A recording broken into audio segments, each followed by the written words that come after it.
일단 답변은 면접 답변이잖아요. 그거 사실 면접관이 외운 걸 원해요? 외우지 않은 걸 원해요? 외우지 않은 걸 원한다, 외운 걸 원하지 않는다, 이런 것과 별개로 그냥 지금 이 순간에 이 질문에 대한 본인의 생각과 경험이 궁금한 거거든요. 그러니까 결국에는 완성된 뭔가 답변이 나올 수가 없어. 그러니까 뭔가 미완성이 완성인데, 일단 여러분 글을 쓸 때 너무 완성된 이제 그 글을 쓰고 그걸 그대로 하려다 보니까 답변이 좀 어색한 느낌이 많이 난다. 글 같은 경우에는 완성돼야 돼요. 문법도 틀리면 안 되고 어법도 틀리면 안 되고 문장의 구조가 깨져서도 안 되는데, 말할 때는 괜찮아요. 문법, 어법 약간 이상해도 돼요. 경험이 빠져도 되고 다 괜찮다. 그냥 그걸 말씀드리고 싶고, 대화하고 소통하는 느낌이 돼야 된다. 그러니까 물론 이제 제가 풀이를 할 때는 풀이니까 그 답변의 방향성을 알려드렸지만, 여러분들은 그 답변을 쓸 때 풀이대로만 하는 게 아니라 여기에 대한 이야기를 해줘야죠. 면접관이 이력서에서 봐줬으면 좋은 게 뭐예요? 그러면 저는 이력서라는 게 이 질문의 핵심 포인트니까 이 이력서에 대한 내 생각, 내가 어떻게 준비하고 생각해 왔는지, 이런 한 문장이 밑밥 까는 것처럼 그게 좀 자연스럽게 들어가면 대화하는 느낌이 들잖아요.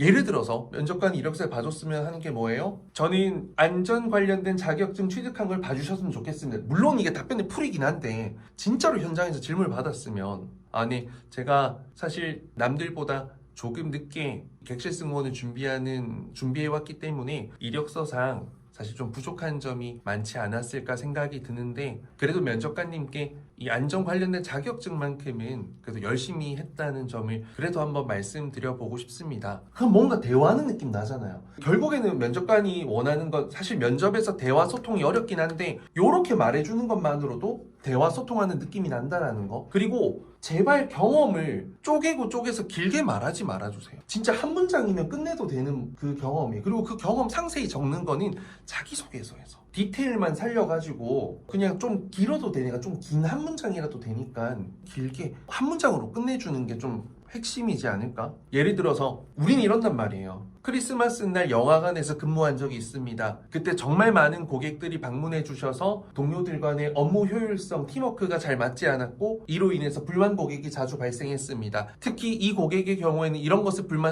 벌써부터 안 듣고 싶어요. 그냥 차라리 제가 크리스마스 때 정말 바쁜 상황 속에서 이 동료들과 이러이러한 부분을 더 신경 썼던 덕분에 과거에는 이렇게 불만이 많았던 것을 해결해 볼 수 있어서 이런 점이 중요하다고 깨달았습니다. 그냥 한 문장으로 끝내면 돼요. 여러분들 근데 경험을 이야기할 때는 과거, 현재, 미래 모든 걸 다 이야기하려고 하는 거죠. 그래서 그렇게 할 필요가 없다. 그리고 마지막으로 항상 답변을 만들 때 질문을 보면서 내가 답변을 한다든지 글을 쓸 때 이걸 생각하세요. 왜? 근데 그래서 그래? 이런 걸 한번 스스로 질문을 해보세요. 소중한 기억만 해보세요. 저는 이게 너무 소중해요. 왜? 이게 저에겐 이러이러한 의미였고 제 인생의 첫 이런 경험이었기 때문이죠.